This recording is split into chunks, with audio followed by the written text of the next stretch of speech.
I stood frozen in the crowded airport terminal, my arms wrapped around a complete stranger. His expensive cologne filled my senses as horrified realization washed over me. This wasn't my brother. The strong, unfamiliar arms that had instinctively returned my embrace now stiffened. I had hugged the wrong man in front of hundreds of people, and not just any man. Based on the shocked expressions of those around us and the suddenly appearing security personnel, someone important.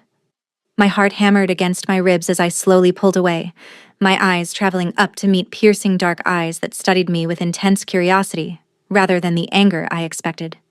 Intricate tattoos peeked out from his collar, snaking up his neck in elaborate patterns that spoke of a dangerous world I knew nothing about. "I'm so sorry," I whispered, my voice barely audible above the airport announcements.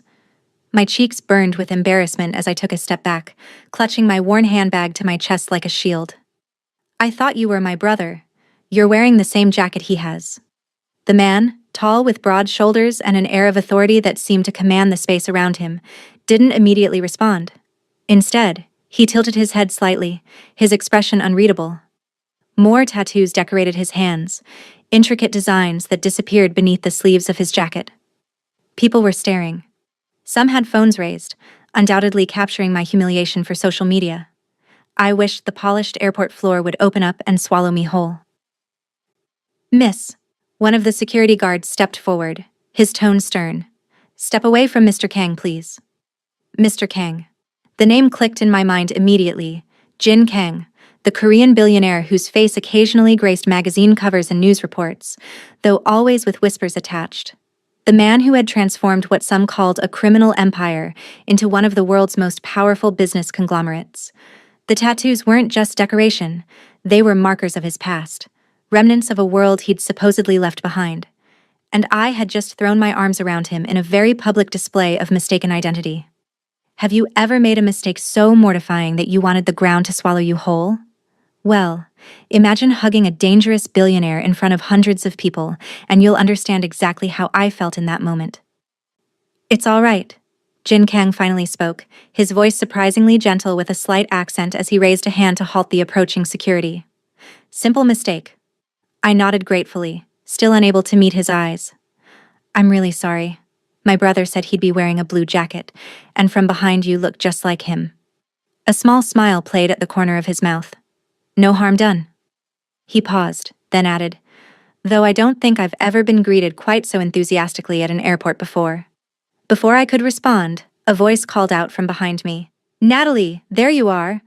I turned to see my actual brother, Samuel, pushing through the crowd, indeed, wearing a similar blue jacket. The resemblance from behind was clear, though Samuel was several inches shorter than the billionaire and decidedly less intimidating. "I see you've been making friends," Samuel joked as he approached, though his smile faltered when he noticed the security personnel and the whispers spreading through the crowd. "Wrong person," I managed to say, wishing I could disappear. Jin Kang watched the interaction with interest, his eyes never leaving my face. Something about me had caught his attention. My genuine embarrassment, perhaps, or the warm sincerity in my eyes when I'd looked up at him. In a world where people approached him only for what they could gain, or feared him for what he could do, my mistake was refreshingly authentic. "Mr. Kang, your car is waiting," his assistant reminded him, appearing at his side with practiced efficiency. Jin nodded but hesitated before turning to leave. He reached into his pocket and pulled out a business card, offering it to me with a casual gesture that belied the unusual nature of his action. "In case you ever need to hug the right person," he said with a slight smile, his voice low enough that only I could hear. I took the card automatically, my fingers brushing against his. For a moment, time seemed to slow as our eyes met again. Then Samuel tugged at my arm, breaking the connection. "Come on, sis, Mom's waiting in the car." As I allowed myself to be led away, I couldn't help glancing back over my shoulder. Jin Kang still stood watching me, an unreadable expression on his face. She quickly looked away, tucking the business card into my pocket without examining it. What would a billionaire, especially one with his reputation, want with someone like me? It was probably just a polite gesture, nothing more. But as I walked away with my brother, listening to him tease me about assaulting a billionaire, I couldn't shake the feeling that something significant had just happened. What I didn't know was that Jin Kang was thinking the same thing, watching me disappear into the crowd and wondering for the first time in years what it might be like to know someone who saw him as a person rather than a fortune or a threat. "Who was that?" his assistant asked, scanning her tablet as they walked toward the exit. Jin shook his head slightly. "I have no idea," he replied, "but I'd like to find out." The airport continued its busy rhythm around them, travelers rushing to destinations, announcements blaring overhead, reunions and departures happening in every corner. But for two people who had briefly connected in the most unexpected way, the world had shifted slightly on its axis. Neither knew what would come next, but both felt the pull of possibility, a chance encounter that might lead somewhere neither had imagined possible. And if you're enjoying this story of an unexpected connection that defied all odds, do me a favor and hit that like button. Subscribe to the channel so you don't miss what happens next, and share this with someone who believes in second chances and unlikely love stories. Your support helps this community grow and brings more stories like this to life. I stared out the window of the cramped apartment I shared with my mother and brother, watching rain streak down the glass. 3 days had passed since the airport incident, but the memory still made my stomach tighten with embarrassment. My phone buzzed on the small table beside me. Another notification from social media where a blurry video of me hugging Jin Kang had gone viral. "Airport lady mistakes billionaire for brother," read one headline. I hadn't even known someone was filming. "You're famous now," Samuel teased, peering over my shoulder at the phone. I sighed and turned the phone face down. Not the kind of famous I'd ever want to be. Our mother, Esther Johnson, looked up from the pile of medical bills she was sorting through. Despite working 2 jobs as a nurse's aide, making ends meet had become increasingly difficult since her diagnosis. The cancer treatments had drained our savings, and I had put my college education on hold to help with expenses. "At least you gave people something to smile about," Esther said kindly. "And that man, Mr. Kang, he seemed nice about it." "He was," I admitted, remembering the business card still tucked in my wallet. I hadn't told my family about it, knowing they would read too much into the gesture. "It was nothing," I reminded myself, "just a polite response to an awkward situation." "Did you hear back about that job at the community center?" Esther asked, changing the subject. I shook my head. "They said they'd call by the end of the week. The pay isn't great, but it's close to home, and the hours would let me still help with your appointments." Samuel's expression darkened. "You shouldn't have to put your life on hold for us, Natalie. You were supposed to be finishing your teaching degree this year." "Family comes first," I replied simply. It was the value our mother had instilled in us since childhood. After our father had abandoned the family when I was just 10, the 3 of us had formed an unbreakable bond. We took care of each other. Across town in a penthouse apartment with floor-to-ceiling windows overlooking the city, Jin Kang sat in his home office, unable to focus on the acquisition proposal on his screen. His thoughts kept drifting to the woman from the airport. His security team had identified her from the viral video. Natalie Johnson, 26 years old, former education student who had withdrawn from university last year, currently working part-time at a local grocery store while caring for her mother, who had been diagnosed with stage 3 breast cancer. Jin rubbed his temples, his tattooed fingers tracing absent patterns as he wondered why he couldn't get her out of his mind. Perhaps it was the genuine warmth in her embrace, even if it hadn't been meant for him. In his world of calculated business moves, dangerous allies, and people who approached him only for his wealth or feared him for his power, that moment of mistaken authenticity had felt like a breath of fresh air. His phone rang, interrupting his thoughts. It was his sister, Minji. "Have you seen it?" she asked without preamble. "Seen what?" "The video. You getting tackle-hugged by some random woman at the airport? It's everywhere." Jin sighed. "Yes, I've seen it. It was a simple mistake." "Well, the internet is going crazy with it. Some are calling it a setup, others a meet-cute straight out of a romance movie." Minji paused. "She was pretty, though, in a natural way." "It was nothing," Jin insisted, though even he could hear the lack of conviction in his voice. Minji replied, clearly unconvinced. "When was the last time you gave your personal business card to nothing?" Jin frowned. "How did you know about that?" "Your security detail talks to my security detail. Perks of being a Kang sibling." Minji's tone turned serious. "Listen, Jin, since Ji-yeon left, you've buried yourself in work. Maybe this is the universe giving you a nudge." Jin thought of his ex-fiancée, who had ultimately admitted she'd been more in love with his fortune than with him, terrified of his past, and ambitious enough to overlook it for the lifestyle he could provide. The betrayal still stung even 2 years later. The universe should mind its own business, he muttered. Minji laughed. Well, if you're not interested, at least invite her to the charity gala next week. Good publicity? The billionaire and the airport hugger reunited. The press would eat it up, and donations would soar. After hanging up, Jin found himself staring at the search results for Natalie Johnson again. Her social media presence was minimal, but he found a few photos. Unlike the carefully curated images that filled his social feeds, hers were simple snapshots of real life.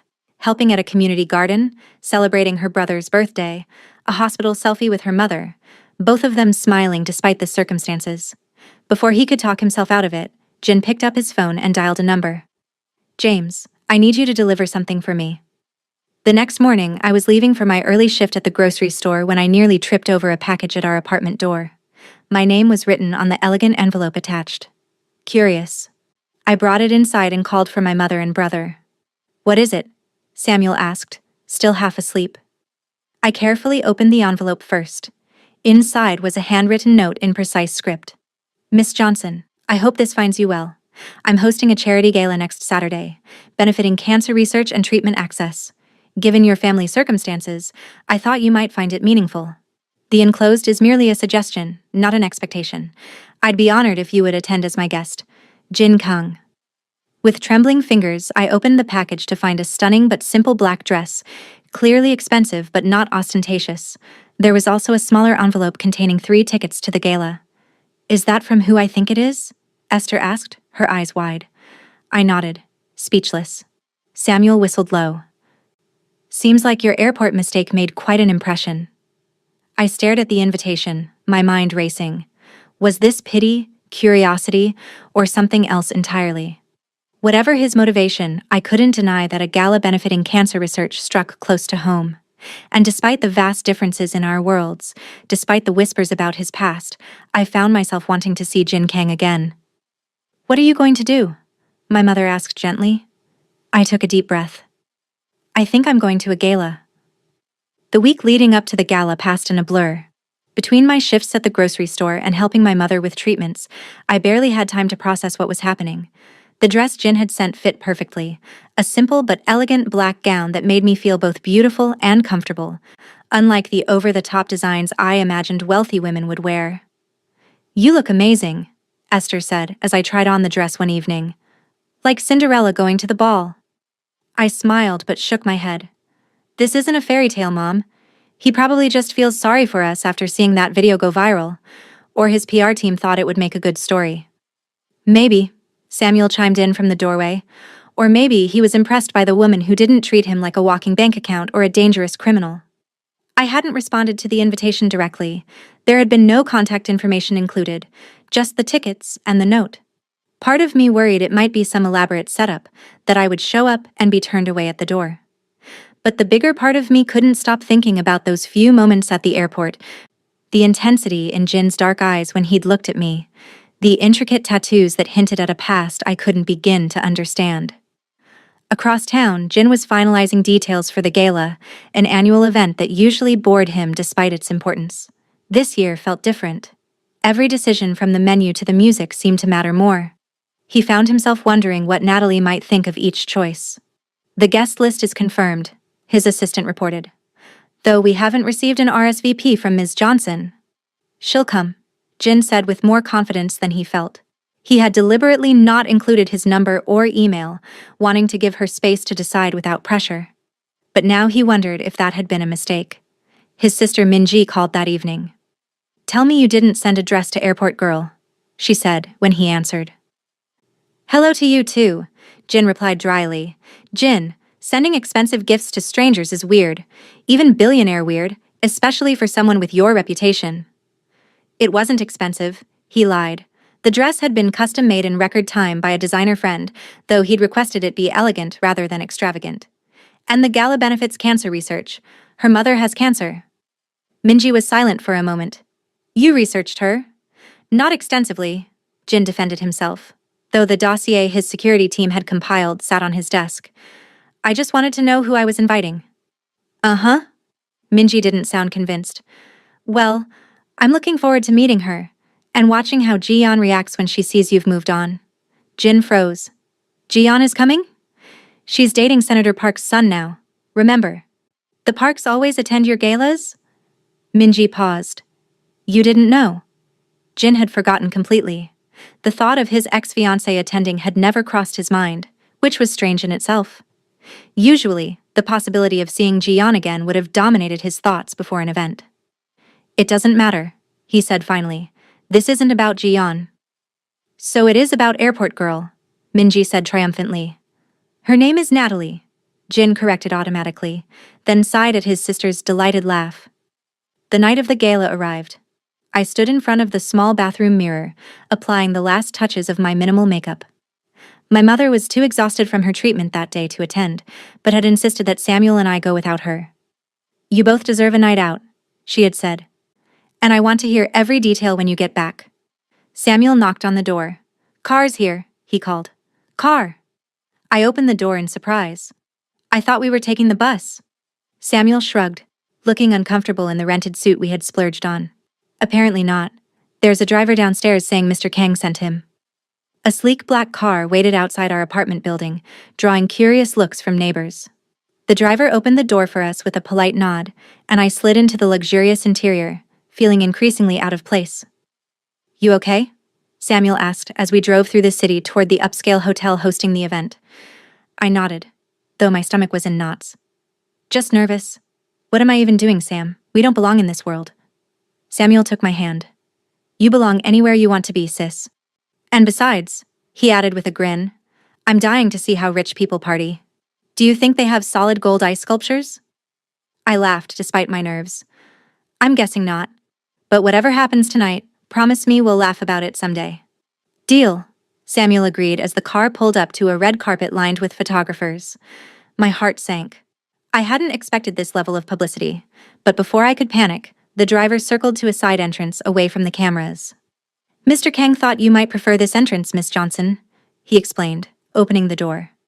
Touched by the consideration, I felt some of my tension ease. Perhaps Jin Kang understood more than I had given him credit for. Inside, the ballroom was transformed into an elegant wonderland of subtle lighting and tasteful decorations.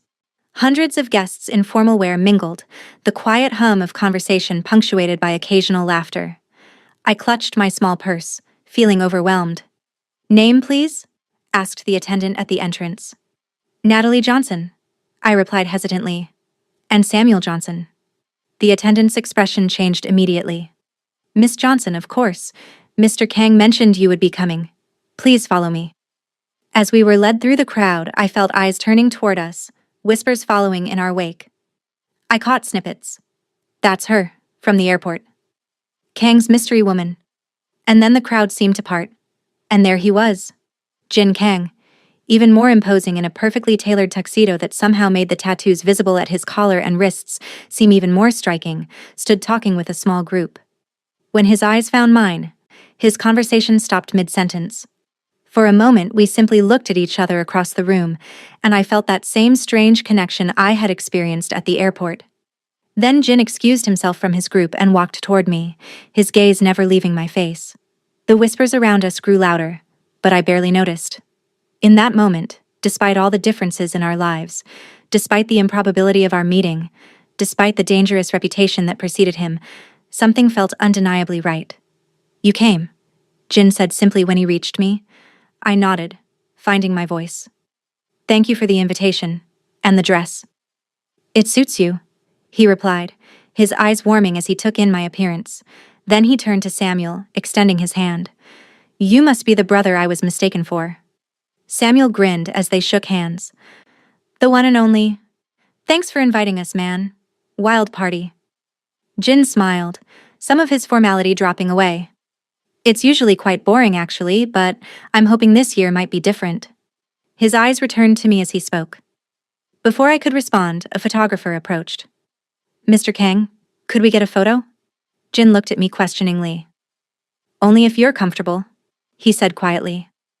I hesitated, then nodded. As Jin stood beside me, his hand lightly touching the small of my back, I realized something surprising.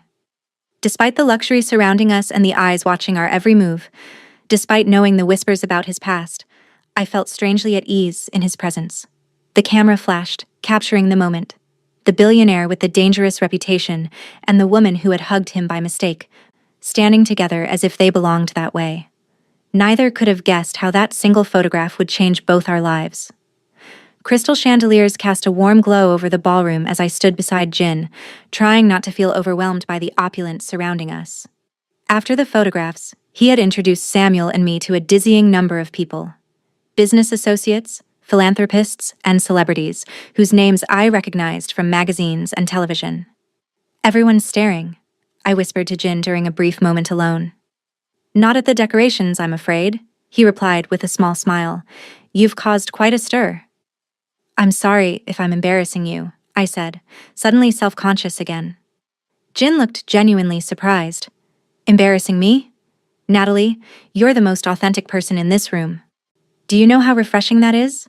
He hesitated, then added more quietly. "In my world, people wear masks. They say what they think I want to hear, or they fear what I might do. You're different."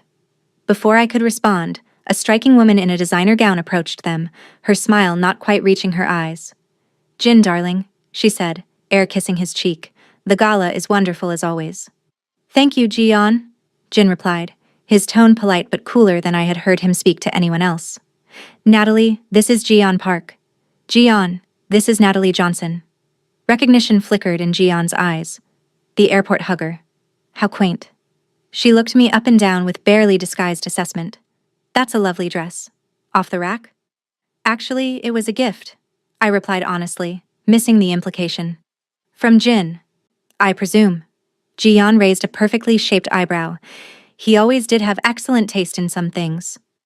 The tension between them was palpable, and I suddenly understood. This woman had history with Jin.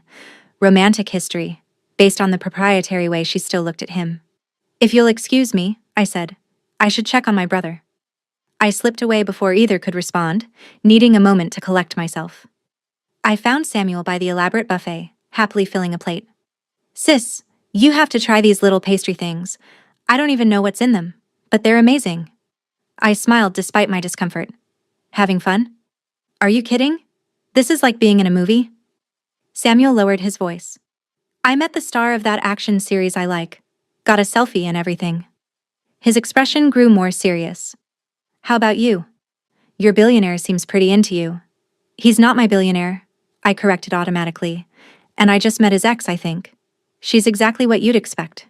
Beautiful, sophisticated, and clearly still interested in him." Samuel shrugged. "Yeah, but he invited you here, not her." Across the room, Jin was extracting himself from Ji-yeon's company as politely as possible. "She's quite pretty, in a simple way," Ji-yeon was saying. "But Jin, be realistic. What could you possibly have in common with someone like her? Especially given your background." "You don't know her," Jin replied, his jaw tight. "Neither do you," Ji-yeon countered. "One viral moment doesn't make a relationship. People are already talking, wondering if this is some sort of publicity stunt. Or worse, if you're reverting to old patterns." "I don't care what people think," Jin said. Though they both knew that wasn't entirely true. In his position, with his past, public perception mattered whether he liked it or not. "Your board of directors might," Ji-yeon reminded him. "Remember how they reacted when you wanted to redirect funds to that inner-city education project? They're traditionalists, Jin. They expect certain things from someone trying to leave his past behind." Jin didn't respond immediately, his eyes searching the crowd until he spotted Natalie with her brother. Something in his expression softened. "If you'll excuse me," he said to Ji-yeon, already moving away. As he approached Natalie and Samuel, Jin felt a strange lightness he hadn't experienced in years. Despite the whispers and stares, despite Ji-yeon's warnings and his own reservations about bringing someone from such a different world into his complicated life, he couldn't deny the pull he felt toward this woman. "Rescued you from the ex, huh?" Samuel said when Jin joined them, earning an elbow from his sister. "Samuel," I protested. Jin laughed, genuinely amused. "It's all right. And yes, I suppose you could say that." "She's pretty," Samuel continued, ignoring my warning look. "Like scary pretty. The kind that might poison your drink if you break up with her? This time, Jin's laugh was louder, drawing attention from nearby guests. Your brother is refreshingly direct, he told me. Embarrassingly direct, I corrected, but I was smiling too. The orchestra began playing a waltz, and couples moved to the dance floor. Jin held out his hand to me. Would you dance with me? I hesitated. I don't know how to waltz. I'll teach you, he offered. It's easier than it looks. After a moment's hesitation, I placed my hand in his, allowing him to lead me to the dance floor. As his hand settled on my waist and he began guiding me through the steps, I felt as though everyone in the room was watching us, which I realized they probably were. Ignore them, Jin said softly, as if reading my thoughts. Just focus on me. I looked up into his eyes, finding them warm and reassuring. Gradually, I relaxed into the dance, following his lead with increasing confidence. You're a natural, he told me as we moved around the floor. Or you're just a good teacher, I replied, smiling. Tell me something about yourself, Jin said. Something I wouldn't find in a news story or social media. I considered the question. I wanted to be a teacher, elementary school. I was halfway through my degree when Mom got sick. And you put it on hold to take care of her, Jin filled in. It wasn't a question, I nodded. Family comes first. Mom raised us alone after our dad left. She worked so hard to give us opportunities. When she needed us, there was no question. You could go back, Jin suggested. Finish your degree someday. Someday, I agreed. When Mom is better and we're more financially stable. I changed the subject, not wanting to dwell on the uncertainty of both those conditions. What about you? Tell me something I wouldn't read in a business magazine. Jin was quiet for a moment, thinking. I hate these events, he finally said. I host them because they raise money for good causes, but I usually count the minutes until I can leave. And tonight? I asked. His eyes met mine again. Tonight, I'm exactly where I want to be. The directness of his gaze made my heart beat faster. This made no sense. We were from completely different worlds, had met by accident just over a week ago, and he carried a reputation that should have made me run the other direction. And yet, as we danced among the city's elite, something was growing between us that neither could easily dismiss. As the evening progressed, I found myself genuinely enjoying Jin's company.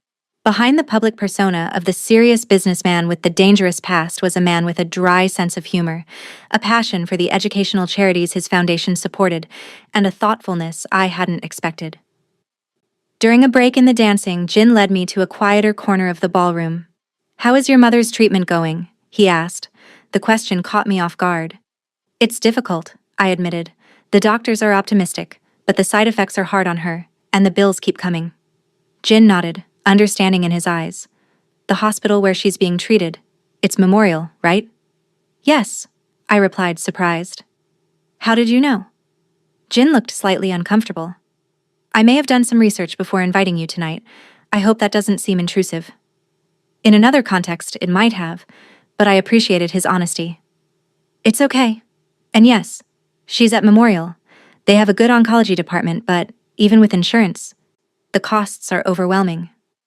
Memorial is one of the hospitals that receives funding from tonight's gala, Jin told me, specifically for patients who need financial assistance with cancer treatments. My eyes widened slightly. I didn't know that. That's why I thought you might find the event meaningful, Jin explained. Though I had other reasons for wanting you here, he added quietly. Their conversation was interrupted by the announcement that the fundraising portion of the evening was beginning. Jin excused himself to take the stage, delivering a brief but powerful speech about the importance of accessible healthcare and cancer research. Watching him address the crowd with confidence and genuine passion, I saw yet another side of Jin Kang. Not the billionaire from the headlines or the former criminal boss from the whispers, but a man using his influence to make a real difference. When the formal part of the evening concluded, Jin found me again. Would you like to get some air? He suggested. There's a garden terrace. The terrace was blessedly quiet after the noise of the ballroom, with fairy lights twinkling among the plants and the city skyline providing a spectacular backdrop. This is beautiful, I said, breathing in the cool night air. I come out here at every event, Jin admitted. It's my escape. We stood in comfortable silence for a moment, looking out at the city lights. Then Jin turned to face me. Natalie, I have a confession to make, he said. What's that? Inviting you tonight wasn't just about the charity connection or good publicity, as my sister suggested. No? I asked softly. Jin shook his head. The truth is, I haven't been able to stop thinking about you since that day at the airport. About the way you looked at me, not as a billionaire not with fear or calculation, but just as a person who happened to be wearing the same jacket as your brother. He smiled slightly at the memory. Do you know how rare that is in my life? I didn't know what to say. Part of me was thrilled at his words, while another part remained cautious. Jin, we barely know each other, and our lives are so different. I know, he interrupted gently. And I'm not suggesting we rush into anything, but I'd like the chance to know you better, if you're willing. Before I could respond, the terrace door opened and Samuel appeared. Sorry to interrupt, he said, looking between us, but Mom just called.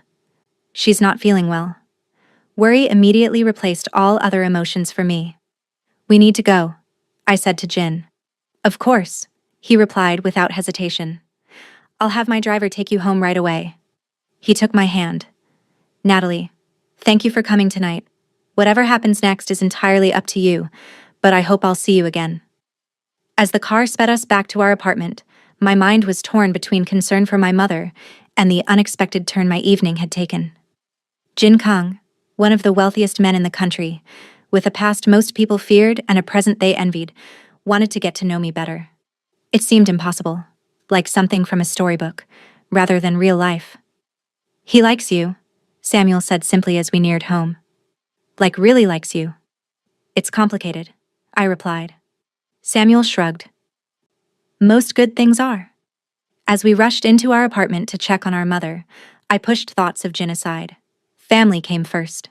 That had always been my reality, but for the first time, I allowed myself to wonder if there might be room in my life for something more, something unexpected and potentially dangerous, but also undeniably compelling. The morning after the gala, I woke early, my mind still processing the events of the previous night. My mother had been experiencing severe nausea from her latest treatment, but was resting comfortably now. I made coffee and checked my phone, nearly dropping it when I saw the notifications. The photo of me dancing with Jin had gone viral overnight. Airport hugger and billionaire, the romance we didn't know we needed, read one headline. Another proclaimed, Jin Kang's mystery woman identified, the heartwarming story behind their meeting. Oh no, I murmured, scrolling through the stories. Most were speculative, painting our connection as everything from a fairy tale romance to a calculated publicity stunt. Some mentioned Jin's past, questioning whether someone with his history could ever truly leave that world behind. My phone rang, an unknown number. Hesitantly, I answered. Natalie Johnson? A woman's crisp voice asked. Yes? This is Vanessa Wright from Good Morning America. We'd love to have you on our show to discuss your relationship with Jin Kang. There is no relationship, I interrupted, my heart racing. I'm sorry, but I have no comment. I hung up, only for the phone to ring again moments later with another media request. After the fifth call, I turned off my phone. Samuel emerged from his room, looking bleary-eyed. What's with all the calls? He asked. I showed him the news stories. It's crazy. Why do people care so much about this? Because it's like a movie, Samuel replied simply. Poor girl meets dangerous billionaire by accident. People eat that stuff up. Well, I don't want to be in their movie, I said firmly. I needed to check on my mother and get to my shift at the grocery store, not deal with media interest in a non-existent romance. But when I arrived at work, I found several reporters waiting. My manager pulled me aside. I can't have this disruption, Natalie, he said apologetically. Maybe take a few days off until this blows over. Feeling both angry and helpless, I left through the back entrance. I needed to talk to Jin. This was affecting my real life now. But I had no way to contact him directly. I'd never even looked at the business card he'd given me at the airport, assuming it would just have his company's general information. Digging through my wallet, I finally found it. To my surprise, a personal cell number was handwritten on the back with a simple note, if you ever want to reach me directly. Meanwhile, Jin was in his office dealing with his own media storm. His assistant had compiled a list of interview requests and news stories, most of which he declined to comment on. His phone buzzed with a text from an unfamiliar number. It's Natalie. We need to talk about this media situation. Reporters are at my workplace. and I've basically been told not to come in. This is affecting my real life. Jin's response was immediate. I'm so sorry. Where are you now? Can I send a car? I hesitated before replying. I'm at the coffee shop 2 blocks from my apartment, but I don't want more attention. I understand. I'll come to you. Just me. No security. Give me 30 minutes. Exactly 30 minutes later, Jin walked into the small coffee shop. He wore jeans and a simple jacket pulled low, a far cry from the polished businessman of the previous night. The tattoos on his hands were visible, though, marking him as different even in casual clothes. Despite the simple disguise, I recognized him immediately. He slid into the seat across from me, concern evident in his eyes. I'm so sorry about this, he said before I could speak. I should have anticipated the media reaction better. It's not your fault, I sighed. I knew there would be attention when I agreed to attend the gala. I just didn't expect it to affect my job. They asked you not to come in? I nodded. My manager said to take a few days off until it blows over. But I need those hours, Jin. Mom's medical bills don't pay themselves. Jin was quiet for a moment, clearly thinking. The media cycle moves quickly. This will fade in a few days when something new catches their attention. He hesitated, then added, but there is something we could do to speed that process. What's that? Give them what they want. One interview together to set the record straight. We say we met by chance. I invited you to the gala because of your mother's connection to the cause, and we're getting to know each other as friends. No fairy tale romance, no scandal, just the simple truth. I considered this. Would that really help? It might. Once there's an official story, many outlets will move on. He reached across the table, hesitantly taking my hand. But I want to be clear about something. While we would be downplaying things for the media, I meant what I said last night. I do want to get to know you better. The warmth of his hand on mine, the intricate tattoos a reminder of his complicated past, was distracting. But I forced myself to think practically. Even if this media attention dies down, how would that even work? Your life and mine are completely different. Your past. The things people say about you. Different doesn't mean incompatible, Jin replied. And my past is exactly that. Past. At least give us a chance to find out. Before I could answer, my phone rang, my mother's ringtone. I answered immediately, my expression changing to one of alarm as I listened. I'll be right there, I said, hanging up. Mom's being taken to the hospital. Her fever is dangerously high. Jin stood without hesitation. My car is outside, let's go. During the ride to the hospital, I barely spoke, my thoughts entirely focused on my mother. Jin respected my silence, simply offering his presence as support. When we arrived, he stayed in the background as Samuel and I talked to the doctors. The news wasn't good. The infection was serious, a common but dangerous complication for patients with weakened immune systems from chemotherapy. Esther Johnson was admitted immediately, leaving Samuel and me to wait anxiously for updates. Hours passed. Jin quietly arranged for food to be delivered to the waiting room and made some calls, ensuring that Esther would receive the hospital's best care. As night fell, Samuel finally convinced me to go home and rest, promising to call if there was any change. Jin insisted on driving me. You shouldn't be alone tonight, he said as we approached my apartment building. Is there a friend I could call for you? I shook my head. Most of my close friends have moved away for jobs or graduate school. It's mainly been just family since Mom got sick. I looked at him, vulnerability clear in my eyes. Would you stay for a while? Just until I fall asleep. Jin nodded without hesitation. Of course. Inside the small apartment, I was suddenly self-conscious of the shabby furniture and peeling paint, such a contrast to the luxury Jin was accustomed to. But if he noticed, he gave no indication, instead asking practical questions about what I needed. Just sit with me? I requested, settling onto the worn couch. Jin joined me, and after a moment's hesitation, put his arm around my shoulders. I leaned into him, drawing comfort from his solid presence, the faint scent of his cologne mixing with something else, something that reminded me he was more than just a billionaire playing at normalcy. She has to be okay, I whispered. I can't lose her. The doctors seemed confident once they start the antibiotics, Jin reassured me, and Memorial has an excellent infectious disease team. They sat in silence for a while, until I eventually drifted into an exhausted sleep against his shoulder. Jin carefully adjusted my position so I would be comfortable, then gently covered me with the throw blanket from the couch. Instead of leaving, he settled into a nearby chair, not wanting me to wake alone if I received news from the hospital. In the quiet darkness, Jin studied my sleeping face, his tattooed hands clasped together. How strange that this woman he'd met by chance had so quickly become important to him. His phone vibrated with messages from his assistant about tomorrow's meetings, but for once, Jin found he didn't care about work deadlines or business obligations. All that mattered was being here, offering what comfort he could to someone who had genuinely touched his heart. Morning came with better news. Samuel called to report that our mother's fever had broken, and the doctors were cautiously optimistic.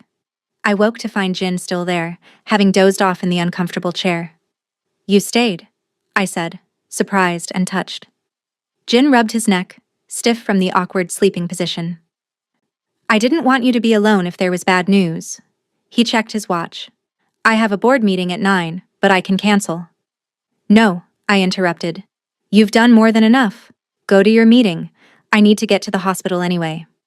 As he stood to leave, Jin turned to me. "Natalie, about the interview idea. You don't have to decide now. Your mother is the priority. But if you want my help managing this situation, just say the word." I nodded gratefully. "Thank you. For everything." After he left, I took a quick shower and prepared to head to the hospital. As I was gathering my things, there was a knock at the door. Thinking Jin had forgotten something, I opened it without checking first. Instead of Jin, I found myself face to face with Ji-yeon Park. "Miss Johnson?" Ji-yeon said coolly. "May I come in? I believe we need to talk." Stunned, I stepped aside. Ji-yeon entered, her designer outfit and perfect appearance making the modest apartment seem even shabbier. "I'll be brief," Ji-yeon said, declining to sit. "I saw Jin leaving your building this morning. Things appear to be moving quickly between you two." "It's not what you think," I began, but Ji-yeon raised a hand to stop me. "What I think doesn't matter, but what the public thinks, what Jin's business associates and board members think, that matters a great deal." Ji-yeon's expression softened slightly. "Look, I don't doubt that you're a nice person caught up in an unexpected situation, but you need to understand the reality of Jin's world." "And what's that?" I asked, my voice steady despite my discomfort. "His position comes with expectations and responsibilities. The company he built employs thousands of people. His decisions affect lives and livelihoods. And his past?" Ji-yeon paused. "Do you know why our engagement ended?" I shook my head. "Because I chose my career over the role of redemption partner. I wasn't willing to spend my life proving to the world that Jin Kang had truly left his criminal past behind." Ji-yeon looked directly at me. "Could you give up your dreams of teaching to attend board member dinners and charity galas? Could you handle the constant scrutiny, the whispers about his tattoos, his past, the opinions of people who will judge everything from your clothes to your background, to whether you're naive enough to trust someone with his history?" "I don't know," I admitted honestly. "I hadn't thought that far ahead." "Exactly," Ji-yeon nodded. "And Jin hasn't either. He's infatuated with the novelty of someone who isn't part of his usual circle, someone who doesn't fear him. But novelty wears off, and reality sets in." She moved toward the door. "I'm not saying this to be cruel. I'm saying it because someone should give you the full picture before you or Jin get any more invested in something that can't last." After Ji-yeon left, I sat down heavily, my mind racing. Had I been naive to think there could be anything real between Jin and me? Our worlds were so different. And as Ji-yeon had pointed out, a relationship would mean navigating much more than just personal compatibility. My phone buzzed with a text from Jin. "How's your mother this morning? Can I do anything?" I stared at the message, unsure how to respond. I needed time to think, to focus on my mother's recovery without the complications of whatever was happening with Jin. But I also couldn't deny the connection I felt with him or the kindness he had shown my family, despite his fearsome reputation. Finally, I replied, "Mom's doing better, heading to the hospital now. Thank you for last night, but I think I need some space to process everything. My family has to be my priority right now." Jin's response came quickly. "I understand completely. Take all the time you need. I'm here if you need anything at all." The simple message brought unexpected tears to my eyes. Despite Ji-yeon's warnings and my own doubts, there was something about Jin Kang that continued to surprise me, a genuine thoughtfulness behind the dangerous facade that I couldn't easily dismiss. As I headed to the hospital, I pushed thoughts of Jin aside. My mother needed my full attention now. Whatever was happening between Jin and me would have to wait. What I didn't know was that Jin had already set certain plans in motion. Plans that would intersect with my life in ways I couldn't imagine, for better or worse. A week passed. Esther Johnson's condition improved enough for her to return home, though she remained weak from both the infection and her ongoing cancer treatments. I took on additional responsibilities, coordinating my mother's care while trying to find a new job after the grocery store had permanently replaced me. Through it all, Jin kept his distance as I had requested, sending only occasional brief messages to check on Esther's recovery. Each time, I responded politely but briefly, still uncertain about what I wanted. "You should talk to him," Samuel told me one evening as we shared a simple dinner. "He clearly cares." "It's complicated," I sighed. "After what Ji-yeon said?" "You're letting his ex-fiancée make your decisions?" Samuel raised an eyebrow. "The same woman who has every reason to keep him single or steer him back to her?" I shook my head. "It's not that simple. The things she said made sense. Our worlds are completely different. His past? So what?" Samuel leaned forward. "Sis, you've put your whole life on hold to take care of Mom and me. For once, something unexpected and potentially amazing has happened to you. Don't talk yourself out of it without at least giving it a chance." Before I could respond, there was a knock at our door. Samuel answered it, returning with a formal-looking envelope. "It's for you," he said, handing it to me. "From Memorial Hospital." Frowning, I opened the envelope. Inside was a letter stating that an anonymous donor had paid all of my mother's outstanding medical bills and established a fund to cover her remaining treatments and medications. The letter estimated the total value at over $100,000. "Oh my God," I whispered, showing the letter to Samuel. "It has to be Jin," Samuel said immediately. I nodded slowly. It couldn't be anyone else. But instead of feeling grateful, I felt a complex mix of emotions. Appreciation, yes, but also discomfort, and a touch of anger. While the financial relief was enormous, I hadn't asked for this kind of help. It felt like Jin was trying to solve my problems with money, something I had specifically wanted to avoid. My phone buzzed with a text from Jin. "Can we talk? I'm in your neighborhood." I hesitated, then replied, "Meet me at the park on the corner in 15 minutes. The small neighborhood park was quiet in the evening, with just a few people walking dogs or sitting on benches. I spotted Jin immediately, again dressed casually in jeans and a simple sweater, though his tattooed hands were impossible to hide. "Thank you for meeting me," he said as I approached. "Did you pay my mother's medical bills?" I asked directly, skipping any greeting. Jin met my gaze steadily. "Yes." "Why didn't you ask me first?" "Would you have accepted if I had?" I hesitated. "Probably not," I admitted. "That's why." Jin gestured to a nearby bench, and we both sat. "Natalie, I have more money than I could spend in several lifetimes, much of it earned through means I'm not proud of, but it's mine now. Using some of it to help your mother get the treatment she needs without the added stress of financial burden, that seems like exactly what money should be for, a way to balance the scales, perhaps." "But it makes things uneven between us," I argued. "I can never repay you." "I don't want you to repay me," Jin said simply.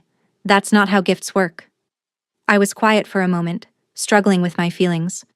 "Ji-yeon came to see me," I finally said, "the morning after you stayed." Jin's expression darkened. "She had no right to do that." "Maybe not, but she made some good points." I looked at him directly. "About how different our worlds are? About the expectations that come with your position? About your past?" "Ji-yeon has her own agenda," Jin replied. "Her perspective isn't objective." "But was she wrong?" I pressed. "Your life involves charity galas and board meetings and public scrutiny.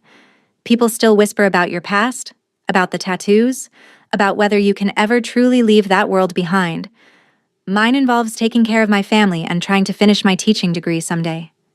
Jin leaned back, considering his response. "Different doesn't mean incompatible." He repeated his earlier words.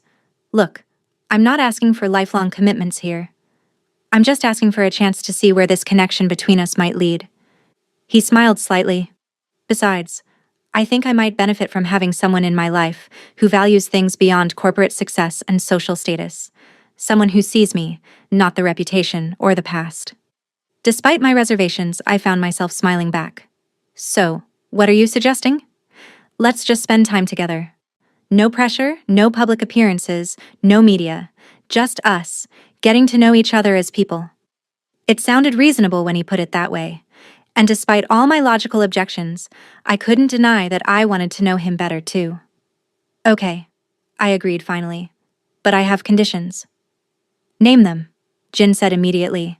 First, no more anonymous donations or expensive gifts. I appreciate what you did for my mother more than I can express, but I need to know you respect my independence. Jin nodded. Fair enough. Second, I need this to stay private for now. No more viral photos or news stories. I'll do my best, Jin promised, though I can't control the media entirely. And third, I took a deep breath. I need honesty. Complete honesty. If at any point you realize this isn't working or it's too complicated, tell me immediately. I can definitely promise that, Jin said, as long as it goes both ways. They sealed their agreement with a handshake that lingered just a moment longer than necessary, both feeling a mix of excitement and trepidation about what might come next.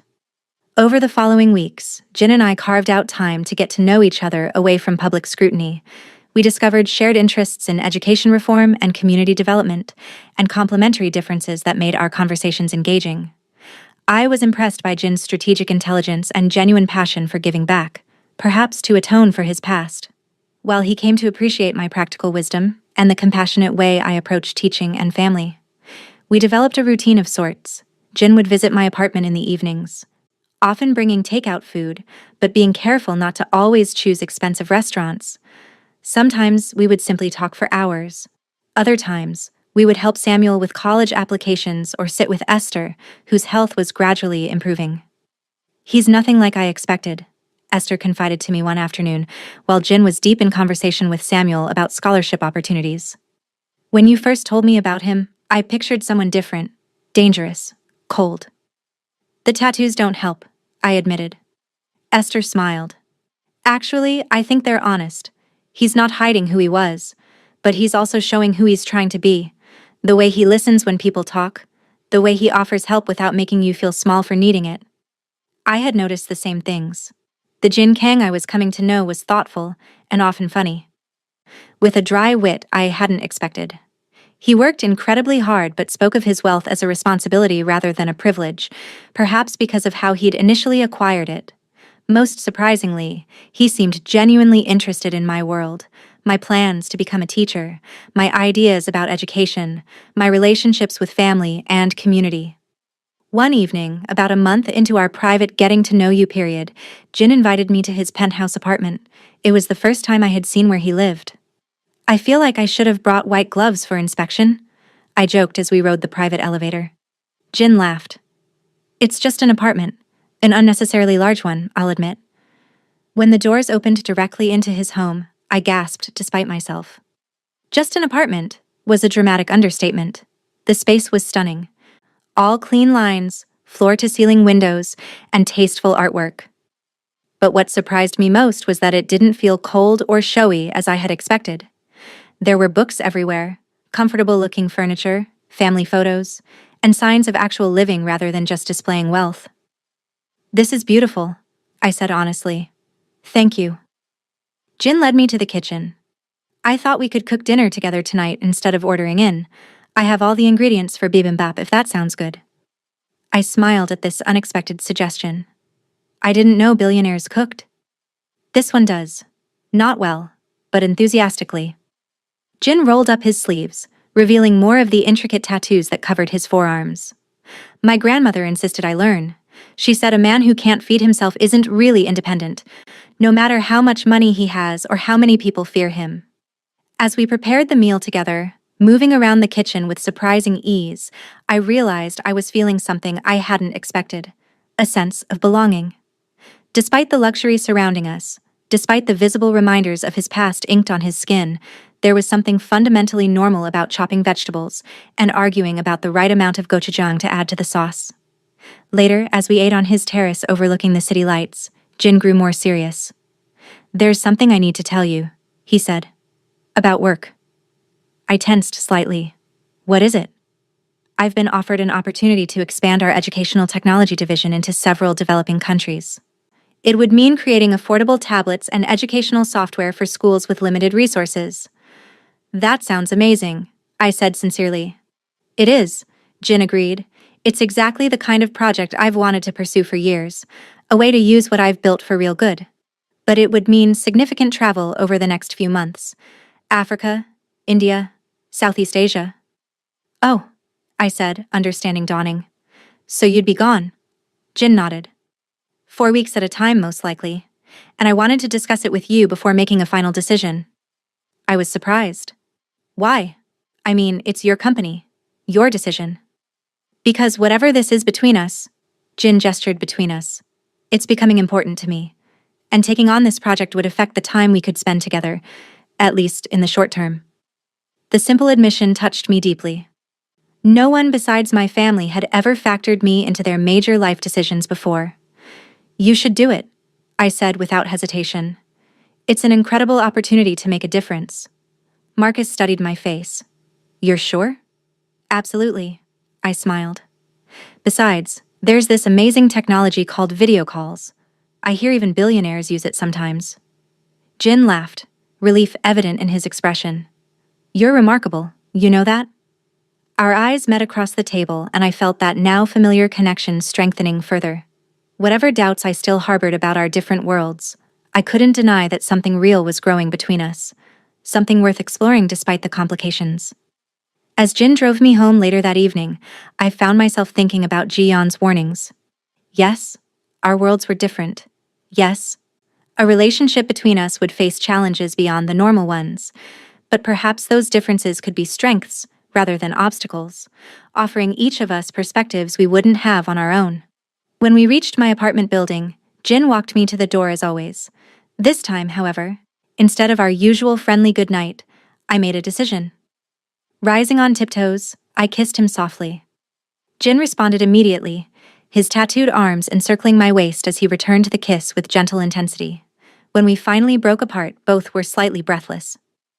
I've been wanting to do that for weeks, Jin admitted. What took you so long? I teased. I was trying to be respectful of your boundaries, he replied honestly, and maybe a little afraid of ruining whatever this is by moving too quickly. I smiled, touched by his consideration. I think we're past that point now. As I went inside, I felt a new lightness in my step. The future remained uncertain, especially with Jin's upcoming travel. Our worlds were still vastly different, and his past would always be part of who he was.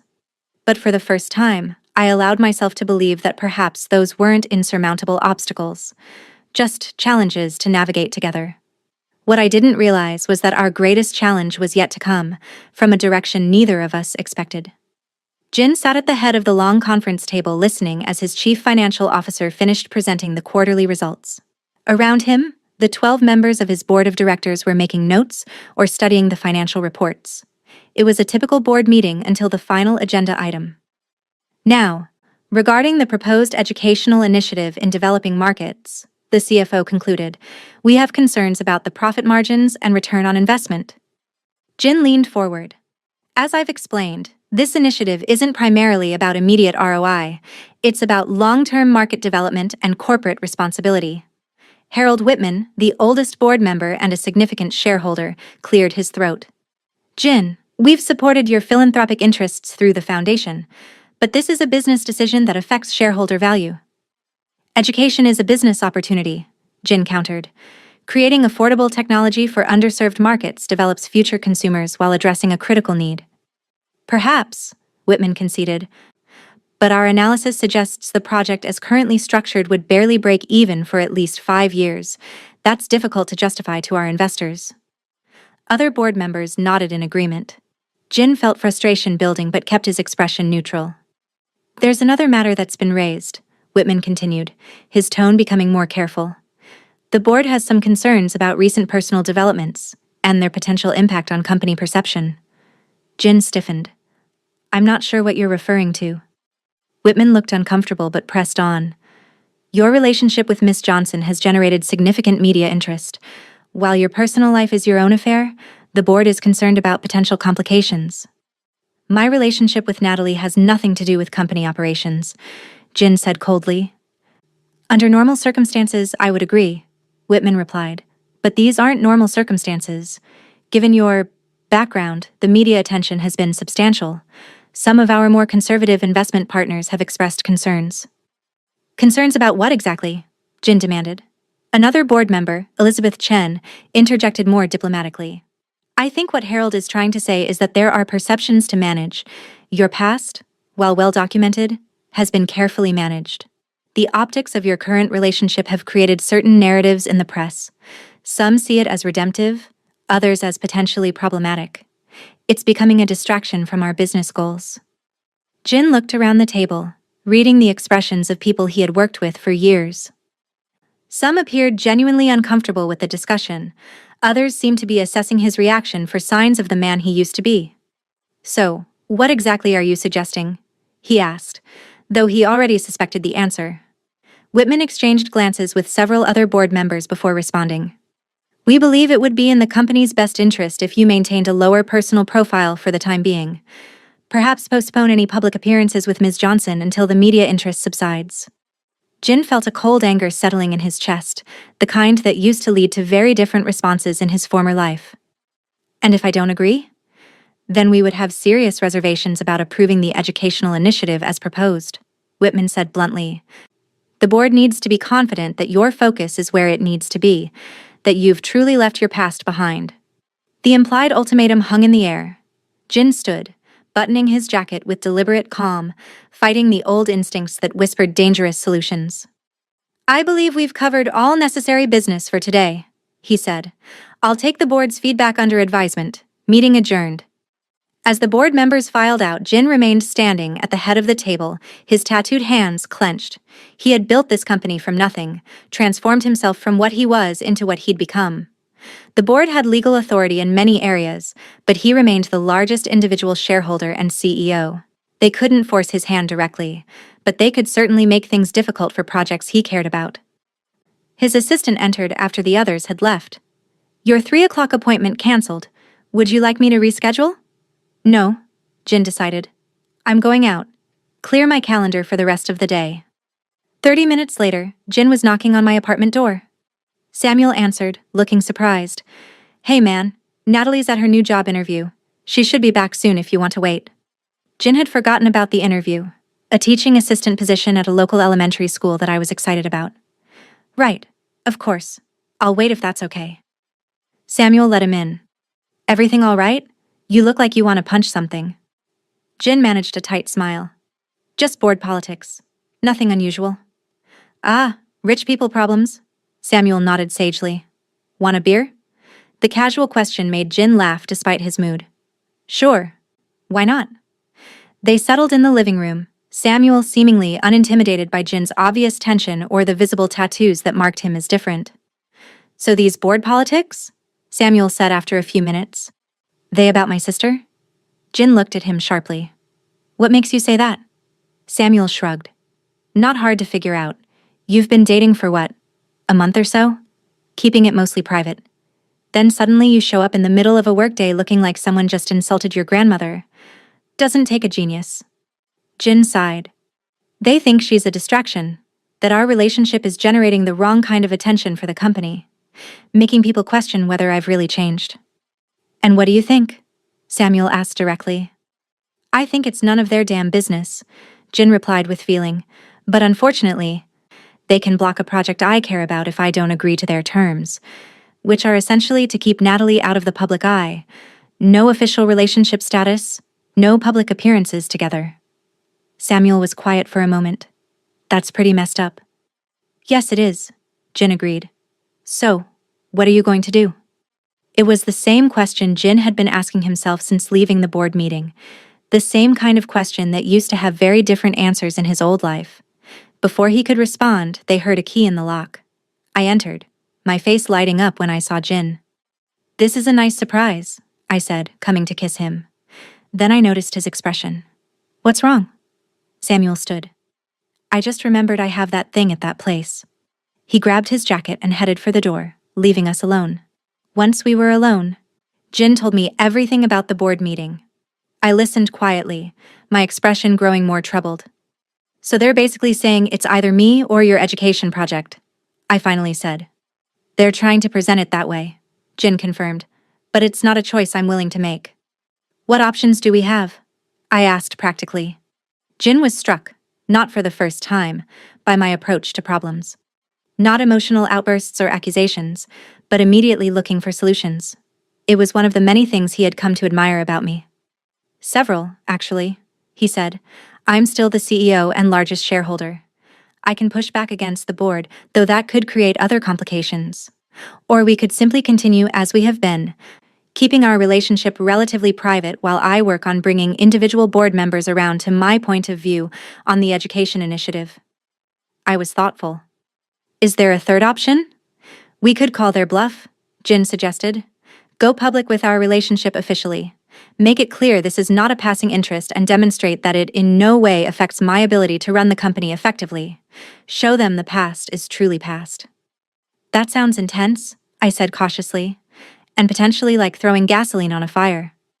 Jin nodded.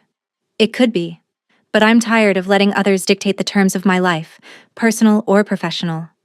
I've spent years proving I've changed, and I'm not going to let them use you as leverage.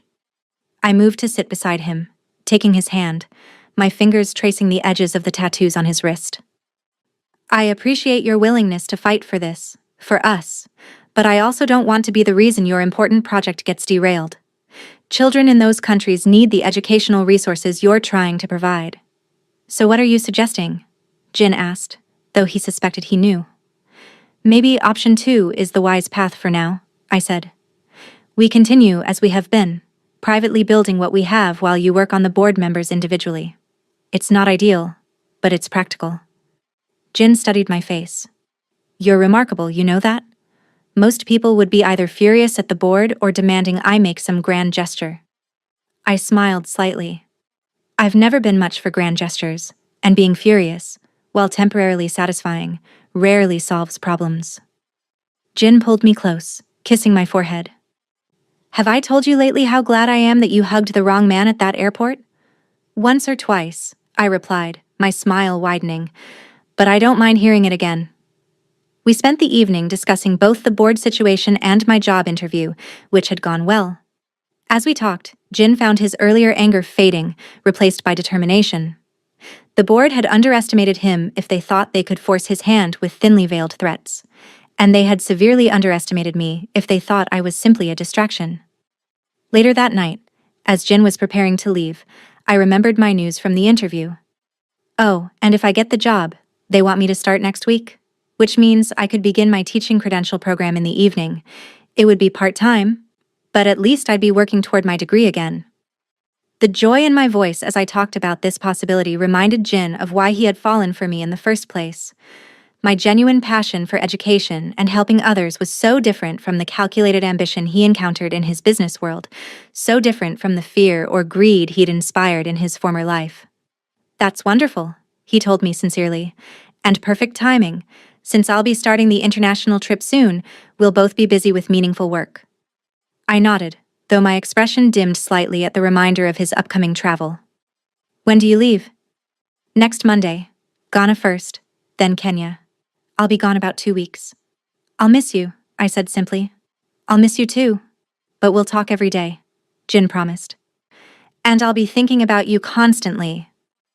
As he drove home that night, Jin found himself at a crossroads. The practical solution was to follow my suggestion. Continue our relationship privately while working on the board members individually. But something about that approach felt wrong, like he was allowing them to dictate terms in an area where they had no right to interfere. Like he was still letting his past define his present. By the time he reached his apartment, Jin had made a decision. He wouldn't let the board control his personal life, nor would he let them block a project that could help millions of children gain access to education. There had to be another way forward. One that didn't require sacrificing either the woman he was falling in love with or the work he believed in. What he needed was leverage, and he knew exactly where to find it. The next morning, Jin called an old friend who had covered his company for the Wall Street Journal for years. James, I think it's time for that profile piece you've been asking about, the one about our educational initiatives and corporate responsibility programs, the redemption story. The following day, a detailed article appeared highlighting Jin's company's commitment to education in developing markets. It included quotes from several major investors praising the company's forward-thinking approach to market development and social responsibility. It also featured a candid discussion of Jin's past and his transformation, positioning the education initiative as proof of genuine change. Without directly addressing the board's concerns, Jin had effectively created public momentum for the very initiative they were threatening to block. When his assistant informed him that several board members had called requesting meetings, Jin smiled. Sometimes the best way to win wasn't direct confrontation, but changing the battlefield entirely. Something he'd learned in his former life that still applied in this one. What he didn't know was that while he was outmaneuvering the board, other forces were at work that would soon test his relationship with me in ways neither of us could anticipate. The first week of Jin's international trip passed quickly for both of us. I started my new position as a teaching assistant and enrolled in evening classes for my teaching credential. Jin spent his days in meetings with education ministers and local school officials in Ghana, working to design technology solutions that would actually serve their specific needs. We spoke daily by video call, sharing the details of our days and growing closer despite the physical distance. I loved seeing the excitement in Jin's eyes as he talked about the project, while he enjoyed hearing my stories about the children in my classroom and my renewed progress toward my teaching degree. "The kids are amazing," I told him during one call. "There's this one boy, Damon, who struggled so much at the beginning of the year. Today he read an entire paragraph by himself. You should have seen his face when he realized what he'd accomplished." Jin smiled, loving the way my whole face lit up when I talked about teaching. "That sounds incredible. You're making a real difference there." "It's just the beginning," I replied. "How are things going with the Ghana project?" "Better than expected. We've identified 4 schools for the initial pilot. The local officials are fully on board." Jin's expression grew more serious.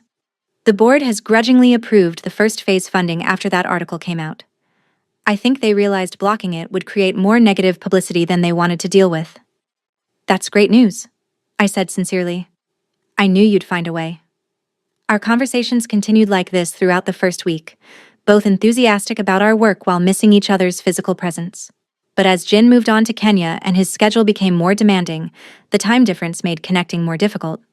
Calls became shorter, sometimes missed altogether, and replaced with brief text messages. By the end of the second week, a subtle distance had begun to grow between us, not emotional so much as practical. Our lives were moving in different directions, both meaningful but increasingly separate. Meanwhile, I noticed something concerning. Despite our attempts to keep our relationship private, photographers occasionally appeared outside my apartment building or workplace. I tried to ignore them, but their presence was a constant reminder of the public interest in my connection to Jin. One evening, after a particularly exhausting day, I collapsed onto my couch and opened my laptop to check my email. A message from an unfamiliar address caught my attention. The subject line read simply, "What you should know about Jin Kang." Against my better judgment, I opened it. Inside was a collection of links to old news articles and social media posts about Jin's past. Not just business dealings, but details about his time in organized crime, violence, intimidation, the criminal empire he'd supposedly left behind. The message concluded with, "He has a pattern. Gets involved, makes promises, then reverts to old ways when things get difficult. Just thought you should know what you're getting into. Those tattoos aren't just decoration." The email was anonymous, but I had my suspicions about who might have sent it. I closed the laptop, troubled despite myself. I had known about Jin's past in general terms, but seeing the specifics laid out was different. The seed of uncertainty had been planted.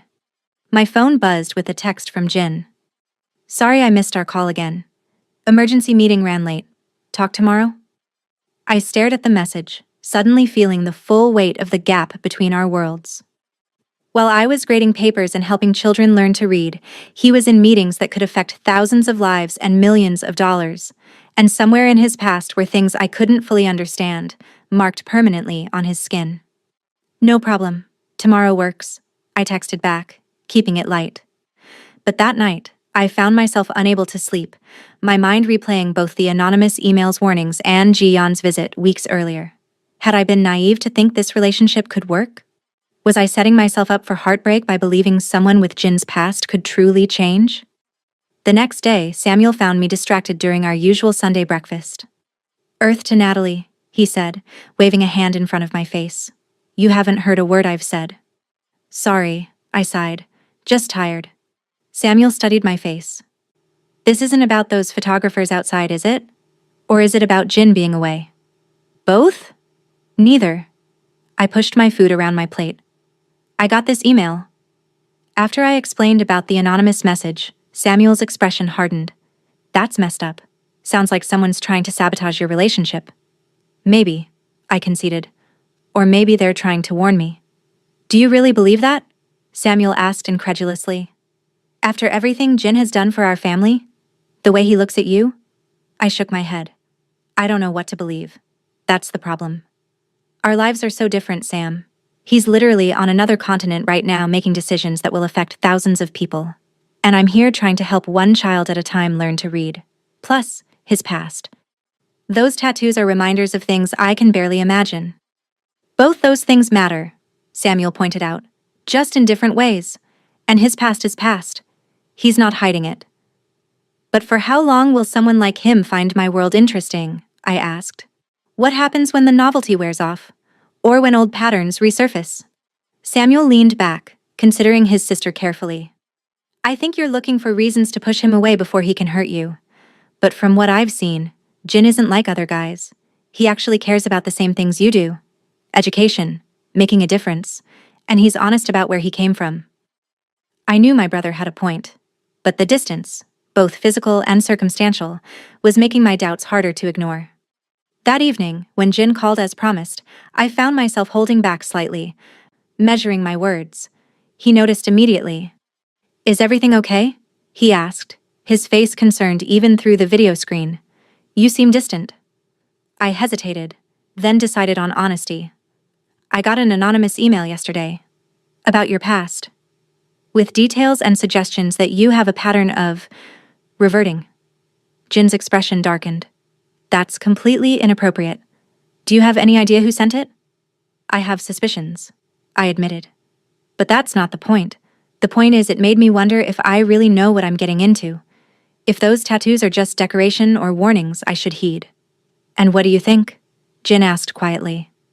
I think I don't know what to think, I replied honestly. We've only known each other a few months. You're traveling the world doing amazing work, meeting incredible people.